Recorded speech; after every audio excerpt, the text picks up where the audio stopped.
Hello. Hello, hello. Hey, and welcome everybody. Thank you for joining me. I've got Julene Montgomery here today from Montgomery Nutrition in Portland, Oregon. Welcome, Julene. Thank you. Thank you for having me. Yeah. Let me put this up here.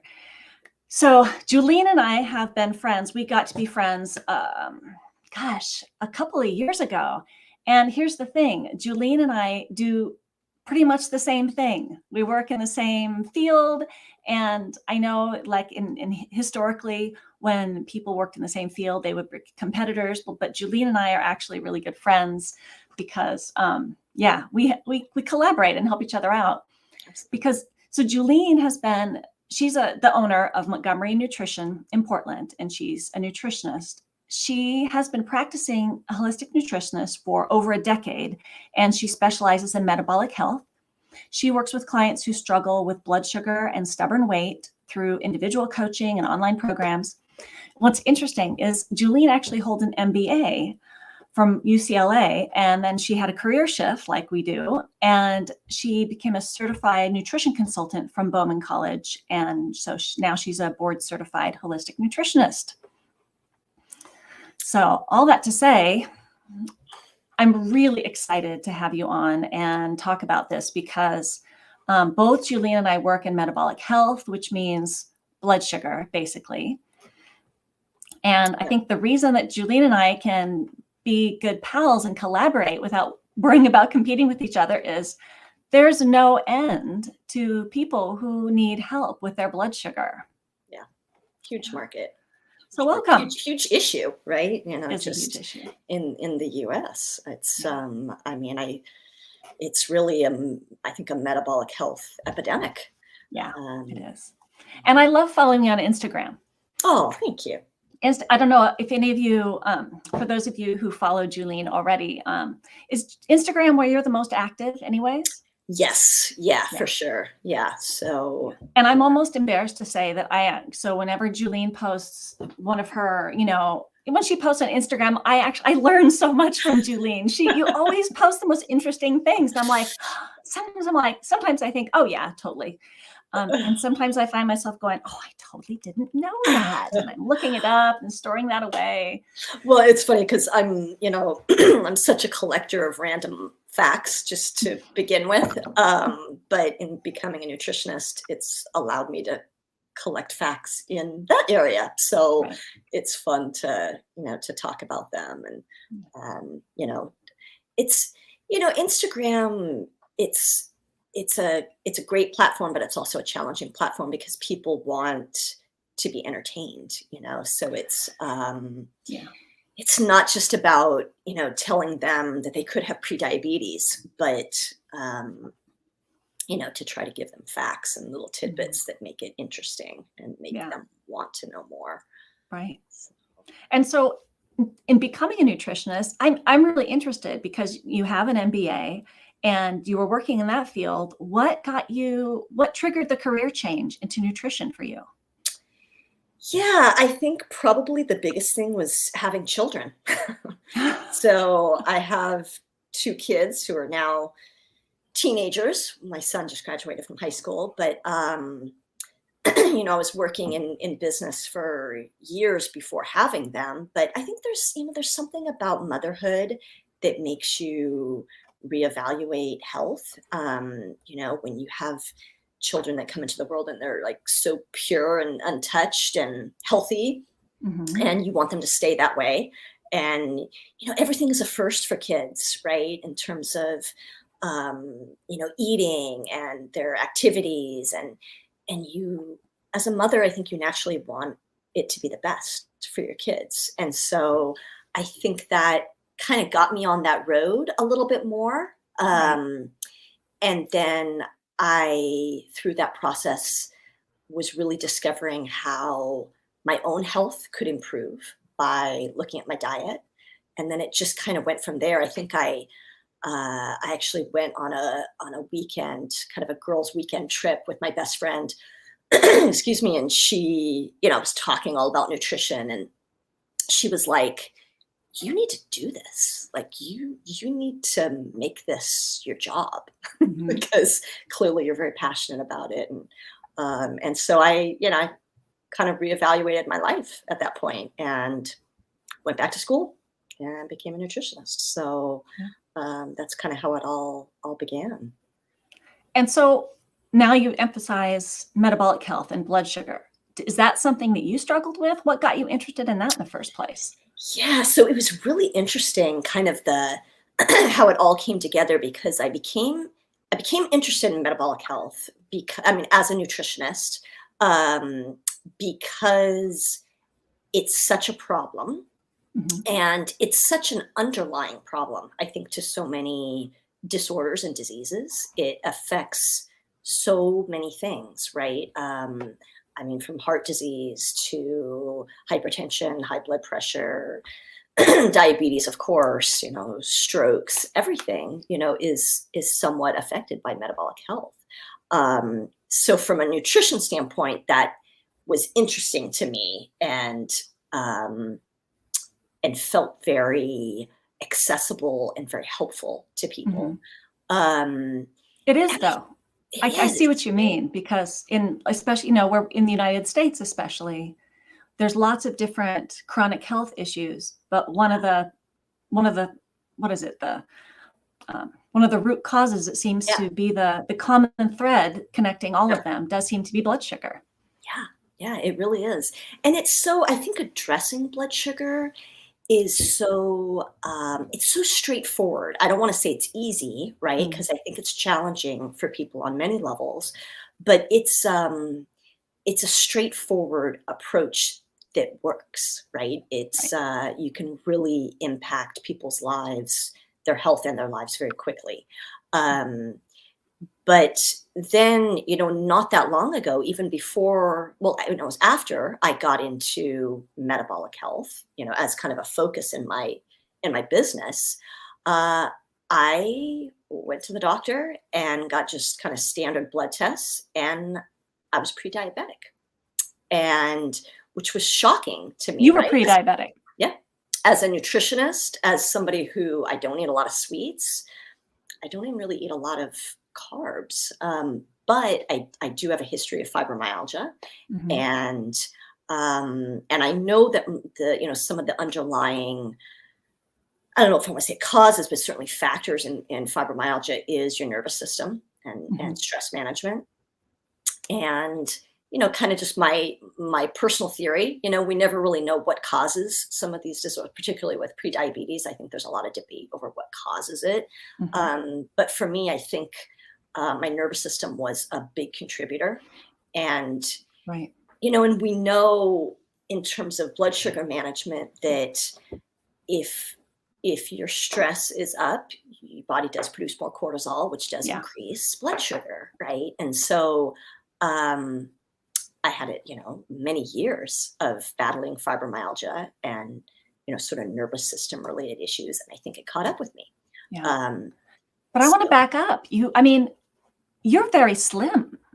yes, I mean, you're a very slim person. I mean, when I'm not alone, when I first got into this, I always thought if someone's pre-diabetes, these are people who also are getting overweight too, at least with the belly fat. And yep, that's not your picture. yep, exactly. It's not Yeah, your I phenotype. don't fit that at all, and which I really try to stress to people, right? That Mhm. it's and I think it is why. I mean, what are the statistics that 1 in 3 American adults has prediabetes and 80% of them don't know they have it, They right? don't know they have Because it. there's not that perfect picture of what prediabetes looks like. Mhm. And yeah, there was nothing in my life that hinted that I was having a blood sugar Right. issue. But what But I tipped will you off? What was it, A1C or fasting blood sugar? it was both. So It was both both. A1C and fasting blood sugar were both Okay. elevated. And yeah, and I mean, I will say this though, that was really interesting. Once I got it under control, which I did with a continuous glucose monitor, which I know you'll love to talk about. Mhm. Um, but by doing that, some of the pain that I was continuing to experience from fibromyalgia instantly went away. You know, uh, Oh, efforts that I really? made, for years, that I still had this like little underlying, like back pain, gone. Like once I got the blood sugar under control, completely gone. Interesting. So that was, you think that was raising your inflammation? I think so. Because Yeah. that's, you're not the only person to say this. When I worked with people too, and they've used CGM and they're like, okay, I'm not diabetic. I'm just gonna like tighten things up a little bit. Yeah. Bam. If they realize other things start slipping away, like the pain or the this or the that, Yeah. which goes to your comment about it being a root cause of so many Yeah. different things. Yeah. And I think, with so many people too, that like pain and stiffness, it's something that we acclimate to. We get used to, as the years add up, and you kind of don't even pay attention to it anymore. But then when something changes and you feel better, it's like, oh my gosh, I had no idea I could feel this Right. much better. You realize how bad you did feel now that you actually Yeah. feel better. Yeah. So true. I've experienced that. Yeah. So tell me about your experience using a continuous glucose monitor, especially Um, as a nutritionist. Yeah, it was, I mean, really, it is so incredibly helpful.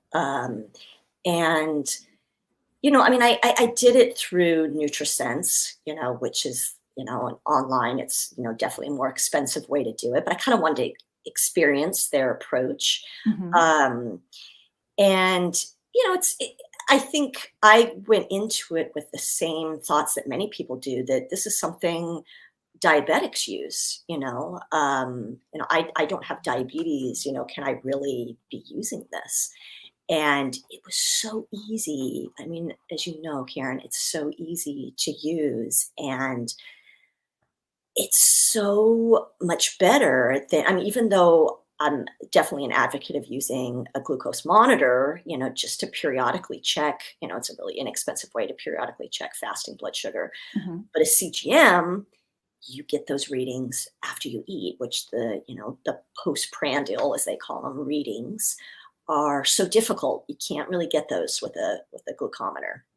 So, the CGM allows you to see what's going on all day long when you eat. And um, I think many of us, we have very different eating habits, right? And I just think about some of the things that, when I work with clients, that people um, don't realize that they're doing, whether, well, yeah, I don't eat a lot of carbs except that one meal a day, except that, lunch, where I really eat a lot of bread or rice or whatever. And, you don't see that until you use a CGM, Yeah. and then it's like, oh my gosh, yeah, my blood sugar went through the roof after that.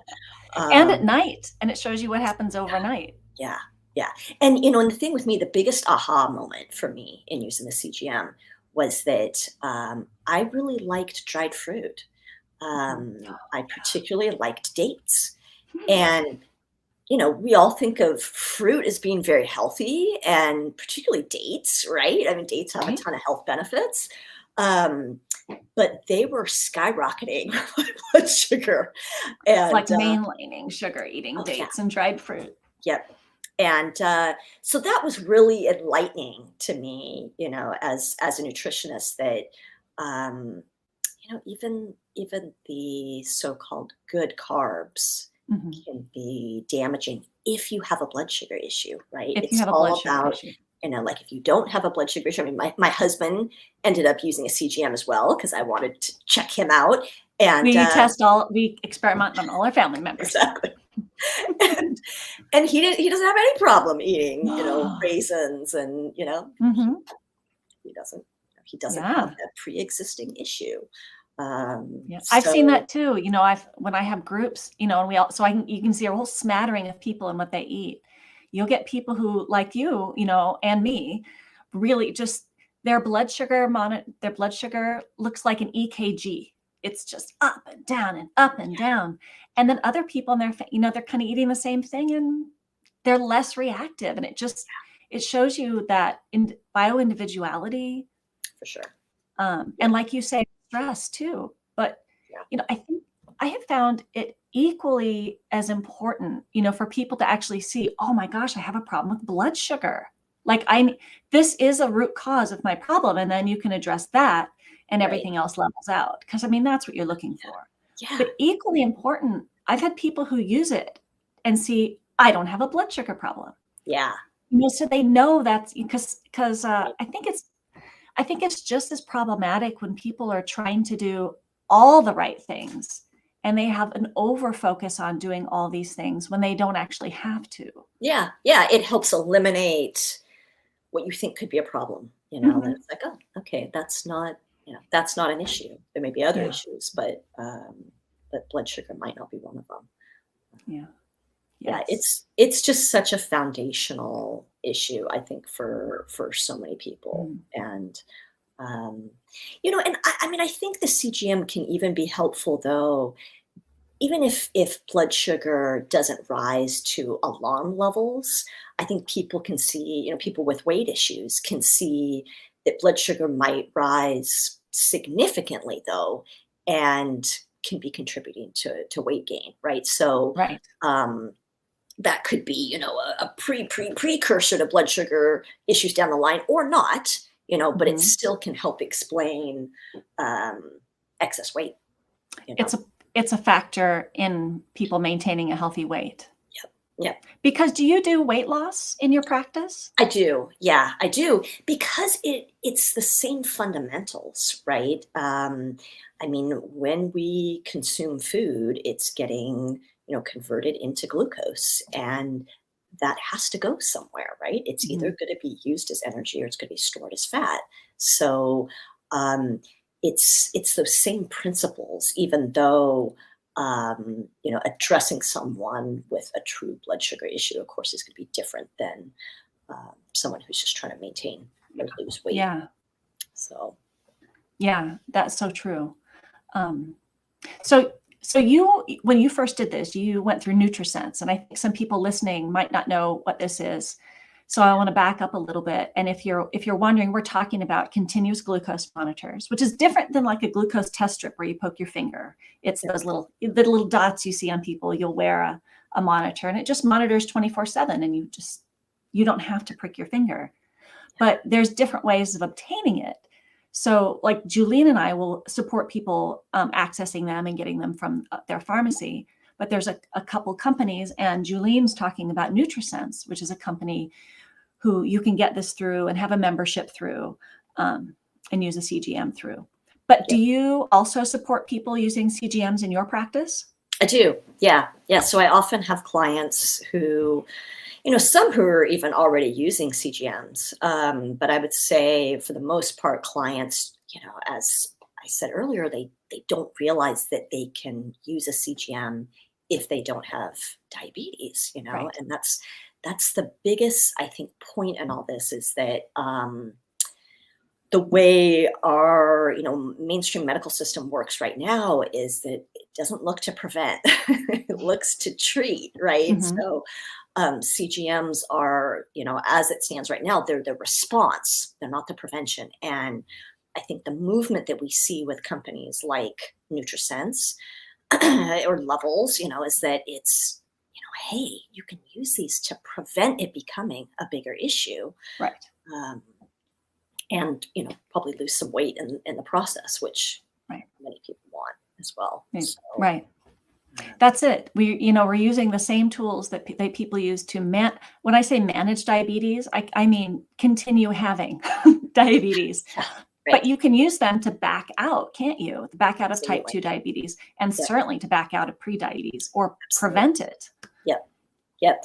I mean, and that's, I think, another thing that I'm sure you say loud and clear, and I do, when talking to people, is that prediabetes and type 2 diabetes and prediabetes, these are reversible. These are reversible conditions. Mhm. And it doesn't have to be this sentence, for the rest of your life, to never eat carbs again or to be on insulin, for the rest of your life. It really is reversible. So it's just a matter of, you know, getting the right information and putting it into action and changing some of those habits. Mhm. So this is actually what you do. You have a program to reverse prediabetes. Yes. Can you Yes. tell me about that? Because I've actually wanted to talk to you about that for a while. Yeah, so I mean, right now, my program it's working one-on-one with people, Mhm. and what I call my blood sugar reset program. But it is soon going to be an online home study program where it will be more accessible, for people who don't have as much time, and financially more accessible. But either way, it's a comprehensive, holistic approach to reversing prediabetes. So, Mhm. looking at those nutrition and lifestyle changes that can really reset elevated blood sugar and get it to normal levels. Um, Can you give me and an example of so is this program something where people do they just watch it on demand? Do they have appointments with you? yeah, so I mean, so currently my one-on-one program is appointments with me, Mhm. completely me coaching them through and teaching them, all of the concepts behind reversing prediabetes. Um, but my, home study online program, which the name of it is going to be Sugar Drop RX, that is going to be a 7-week program through video modules where people can, watch the module. There will also be, assignments and activities kind of associated with each module. But it's all, self-regulated and done on their time. Right. Now, it's also going to be available that they can meet with me in person if they need additional help. So it's really, I consider it kind of a hybrid program So people where can do this on their own, and then when they get to a place, they're like, I need some support with this." They can then just reach out for you, and you can support the home study exactly. program. Yep. Yeah. Oh, Because I mean, as we know, everybody's different, right? Some people can, are great at watching things and putting the information into action, and some people need additional help. But my goal was to design a program that is flexible, so that mhm, people can get help when they need it, but they don't right, have to pay for it or spend the time doing it if they don't need it. right. Oh, that's the other part, because some people either want or can afford to work one-on-one with you, and That's then right. some people this comes in at a lower price, so people there's more access That's right. to your Yep. stuff. Yeah. Right. So I'm curious, can you tell me what can you tell me what you teach in this program? Sure. Yeah. I mean, it's really, as I said, there's it's kind of two parts. So there's the dietary approach, right, Mhm. and the non-dietary approach. So the dietary approach is looking at macronutrients, of course, so carbohydrates, fats, and proteins, but also looking at micronutrients, which vitamins and minerals, and that's the piece that I think as a society we overlook in every area, right? Mhm. That it's so easy to not worry about vitamins and minerals because we don't usually get that immediate impact from eating Right. them or taking them. And are there However, certain ones that you think are really critical when you're looking at blood sugar, or are you for just trying to sure. level people up? Yeah, no, there's definitely certain ones that I think are important. So, chromium and magnesium and vitamin D, all super important to make sure. Mhm. And important from the standpoint too that from a research perspective, it's been shown that people who have blood sugar issues are low in those, Mhm. micronutrients, and that when you Right. supplement them, it helps with It with helps blood them. sugar management. So yeah, so it's really doing a deep dive into both those areas, both the macronutrients and the micronutrients. Mhm. um, but then also the other part, which is equally as important, is the non-dietary factors, right? That holistic view. So exercise, stress management, as we talked about, and sleep management, all Mhm. huge factors in affecting blood sugar. And I think people need to understand how each of those affect your blood sugar.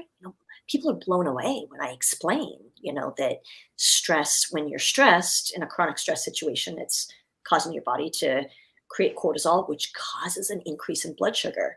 I like to call them stress cookies. It's like, how many stress cookies have you eaten today? Right. Because they can affect your blood sugar in the same way eating a cookie does, right? And people are blown away by that. Like, oh my gosh, that can really be increasing my blood sugar. I've seen that. Actually, I've seen that when especially other nutritionists, other professionals who know how to eat. Yeah. And I've helped them get a CGM and learn how to get it through their doctor, and then looked at their CGM data, their glucose data with them. And they're like, what do you think? And what I say, it's professionals because we know how to eat, but stress can be harder. It's, you can't just tell someone, oh, you got to lower your stress levels. Exactly. And we will see just no food has come in, but a stressful phone conversation or, a deadline or something comes up and up goes the blood sugar. Yeah.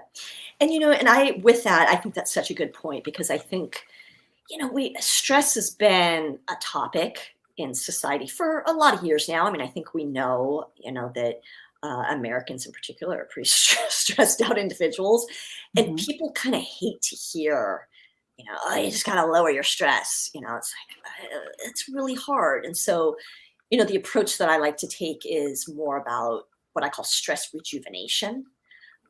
So what are the offsets that you can create in your life that offset stress, that help you get to that relaxation response, which then helps you manage stress later, So you're giving them actionable things to do to offset the stress and kind of toggle them out of the stress periodically. Yes, exactly. Yeah. It's so nice to have something to do rather than something to not do. Because do I not go to work? Do I not? Exactly.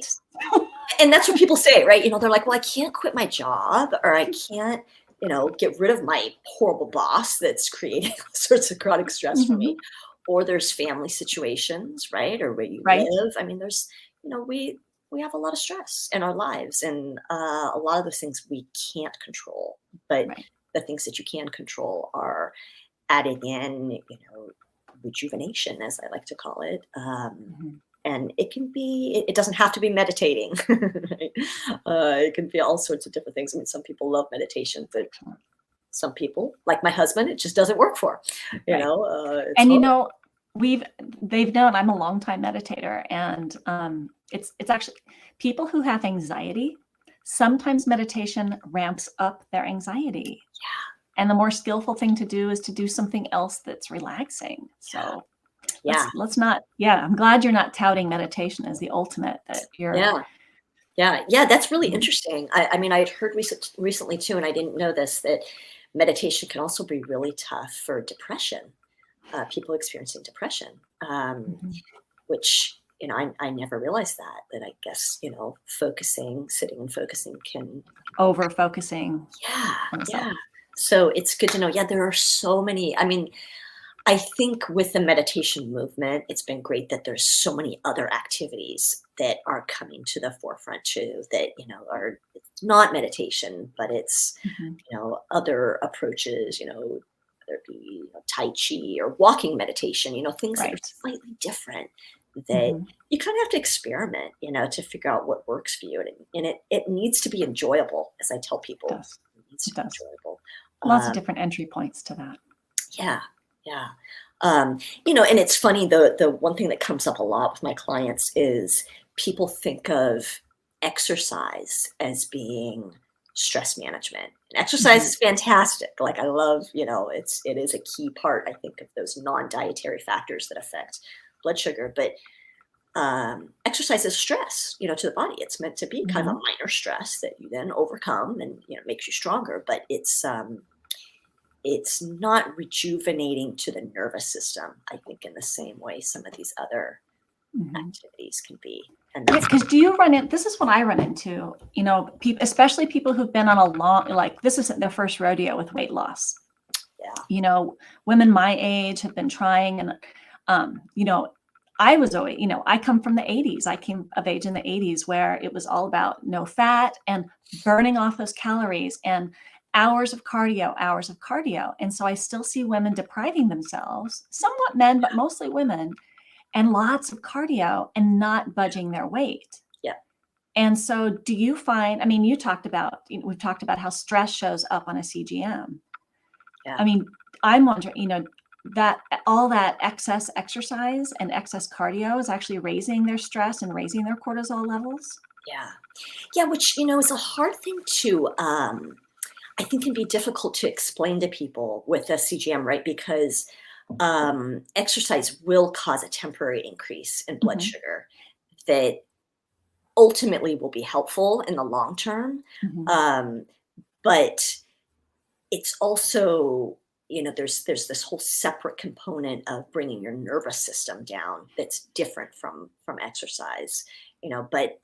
But people look to exercise as being that offset, right? And Right. and I think I posted this on Instagram once, where it's like, if you're exercising all the time to try to keep your weight down, you probably need to take a harder look at food.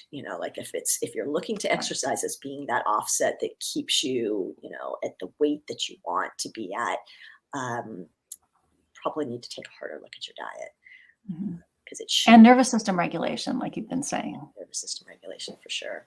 Yeah. It's big. Yeah. Um, Because I remember when I was younger and I was in my 20s and still really struggling, battling, my weight, uh, because I was eating, high carb, avoiding fat, lots of cardio. And that's when I got into meditation and yoga. And I remember when I decided I'm going to do yoga, and I did one of those in morning intensives where you sign up and you go every morning at 6:15 for an hour before work. And the thing that got me is I thought, oh, that's my time where I go for a run before work. If I do this, I'm definitely going to put weight on. I was really worried about that in my 20s. And yeah, because I was always fighting, like, oh, I was always putting weight on and battling, food versus exercise, you yeah, know, like so many people are. And I took this yoga class for a month, and I didn't get my runs in. I just thought, well, I'm just going to do this yoga because I know this is important to me. This is important. And at the end of the month, I actually lost weight. is that right? And that was my first clue. Actually, it wasn't my first, but it really nailed it, that maybe stress is a thing for me. When you look at root causes, and then that's when I realized that managing my stress, that's my main root cause for most of my health issues. Yeah. And it affects my blood sugar, it affects all Oh, these yeah. other things. But I if I think it is manage. for so many people. Yeah. Mhm, And which is what's so great about yoga, right? Because it's kind of combines exercise. I mean, it's not aerobic, but mhm. it's, And this wasn't one of those huffy puffy yoga classes yeah, to begin but with. it combines, sort of that mindfulness Mhm, and some relaxation mhm. even. So it's so interesting that you did that and then lost weight. I know. That's great. Yeah. Yeah. But it flew in the face of, do less and lose weight. Like, Right. wait a minute, what's going on here? And Right. that's before I went, is that before I went back? Yeah, I think that's before I went to graduate school for nutrition. I didn't, it's part of me cluing into all that. Uh-huh. So you didn't know the science behind it yet, but No. you kind of experienced it. Yeah. Yeah. Yeah, that's interesting. Mhm, Kind of look back on our lives and mhm. realize things before we knew the explanation I behind them. know. I know. I know. So there's one more thing I want to ask you about. Okay. So I know that you do a lot with cravings Ah, and yes. supporting people, because I mean, a lot of people I work with, I look at their diet, I'll be monitoring, we'll go over their CGM data, and, you can see exactly what's been going on. I'm like, wow, your night times have been really high. Tell me about that. Tell me what kind of support you need. They're like, oh, I just have all these cravings. And one of my clients has this great line of, my mouth just feels lonely. I love that line. My mouth just feels lonely. It needs something, which is a Right. craving. And, meditators, we know, like, cravings, they come and they go like the weather. But, I think people have cravings, and that's one of their biggest obstacles to eating the way they want to eat. So how do you support people with that?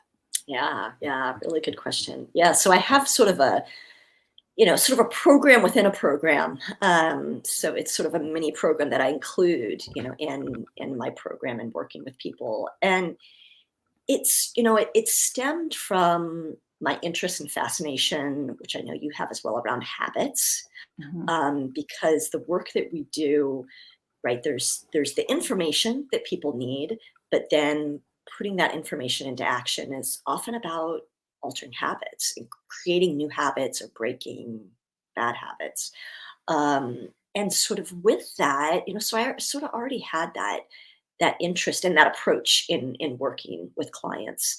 Um, but I began to augment that because I had a real interest in neuroplasticity, or brain plasticity, as it's called, which relates to habit building in that it's really just a science-based approach of, in our brain we have these neurons and neural connections, and um, that's what creates a lot of habits, right? Is those connections, and the Mhm. idea of neuroplasticity is the brain's ability to alter those connections um, based on environment or some sort of external stimuli. So I actually got tipped off to a book that really changed my thinking, and I believe the name of the book is "You Are Not Your Brain."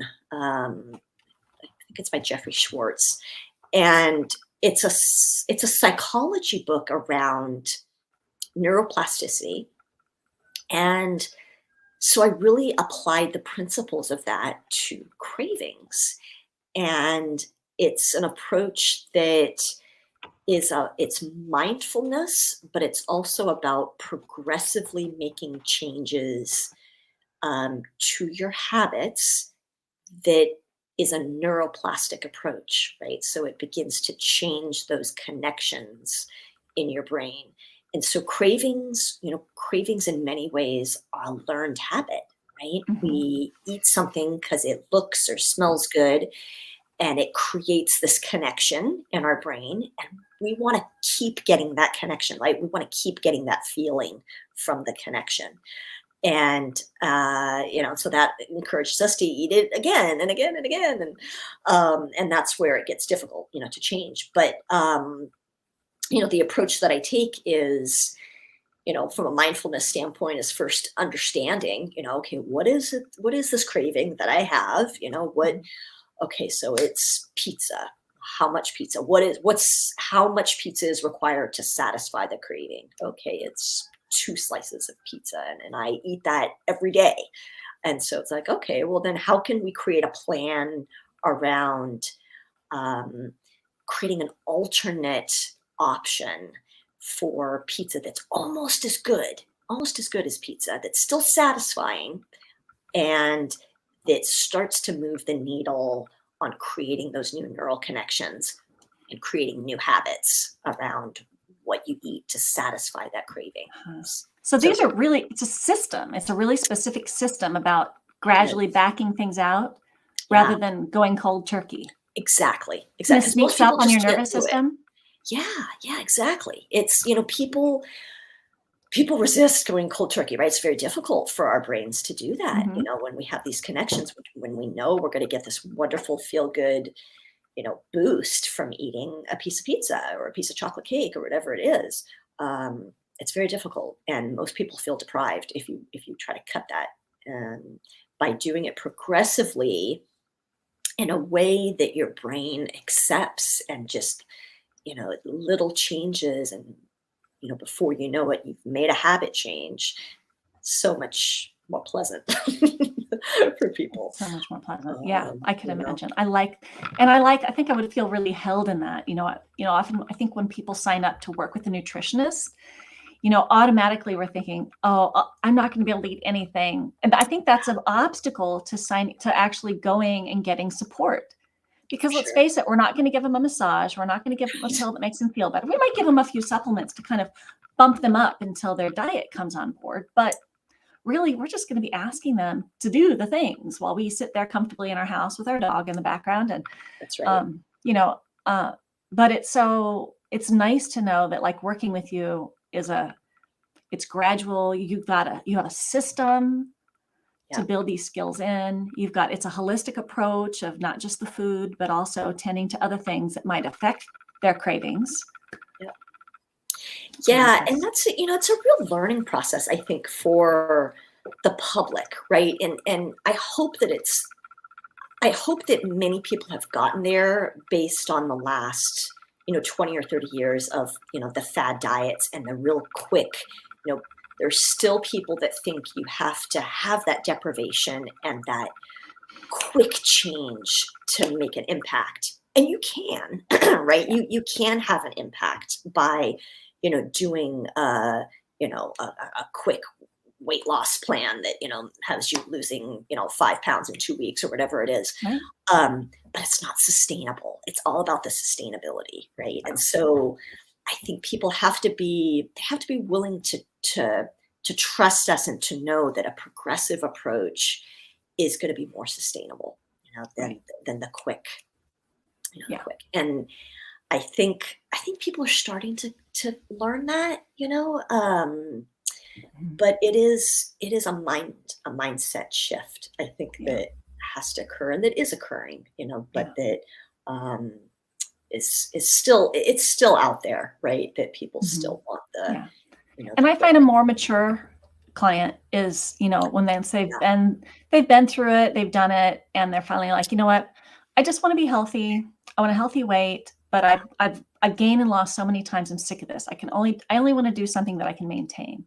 yeah, But that said, I have noticed that younger generations are being a lot more sensible about their weight, about their approaches to this. And I'm hearing more people in their 30s now say, I just want to be healthy. And I think they're less trigger happy. Maybe I'm generalizing, but I'm seeing them being a lot less trigger happy with extreme diets and trends like that. I think the health at every size, the health at any size movement has helped that.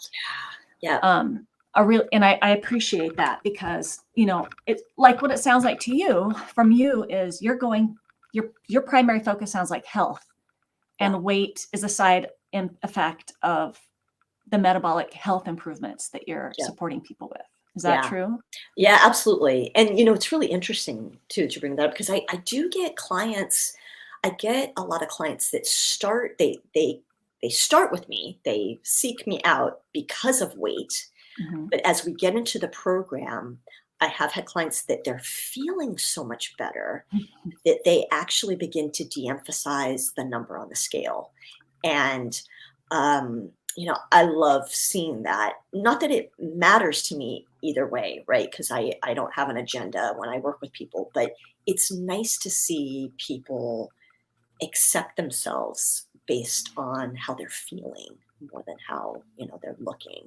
Right. um, and I think you're right. I think there are things that are going on now that are contributing to that, like, the body positivity movement and, just that people are, yeah, that I think young people are starting to look at how they feel. And Yeah. It's good. I mean, I think we've had to kind of hit, not a rock bottom, but I think for a lot of people, how they feel it's become an issue now where it's preventing things in people's lives, whereas I think 30, 40 years ago, you could get away with a few aches and pains or digestive issues. And those issues are so much bigger and more impactful now that people are realizing, I gotta get a control of this. So I'm not going to be able to, Sure. go to work or. Yeah. I'm glad I finally got a chance to ask you about that because I Yeah, I love I love your approach. I love what you're providing people. And like you said, this is the kind of this seems like the kind of work that it's almost like a new life skill. It's almost a new life skill that everyone needs to, figure out how to eat to suit their own body, learn how to regulate their nervous system, learn how to regulate their blood sugar and prevent because let's just living in this country, I think we're all at high risk of diabetes and chronic for illness. sure. Yeah, And the food culture, that we swim in it puts us at risk. So knowing these skills, it's a life skill. It's definitely a life skill. yeah, yeah, for sure. And it's really, I mean, I think the important thing too, which you alluded to, is really approaching it in a holistic way. That it's it's probably not going to work for most people to just exercise, or it's not going Yeah. to work to just get a better night's sleep. All those things help, but it's really looking at all of them and seeing if there are shortfalls in certain areas where it could be having a big impact. So I think we're learning that, as a culture, that it's not one and done. It requires a multifaceted approach. Yeah, for sure. Well, thank you. Thank you for this chat. Welcome. It'll substitute. Well, I think we're due for another lunch soon. We are, for sure. We can continue our conversation there. Quarterly. We do. Julene and I we do. So because we're business associates, in theory, though that's just become in the background now. We do our quarterly lunches. Where we talk about things like this. So if you ever want to listen to us again, just get the table next to us. Yeah, exactly. All about adventures in blood sugar and supporting people with continuous glucose monitors and preventing diabetes and cravings. Great. Yeah, I love talking with you, Karen. It's so great to be able to bounce ideas off you. Feelings mutual. And so I really encourage you, follow Julene on Instagram like I do. She's the blood sugar nutritionist is where you find her on social media. And of course, her website is Montgomery Nutrition. Let me put this up there. And I'll put these things in the comments too, so you can see her. And if you go to her website, you'll see some more about that hybrid program that she has to prevent and reverse pre-diabetes.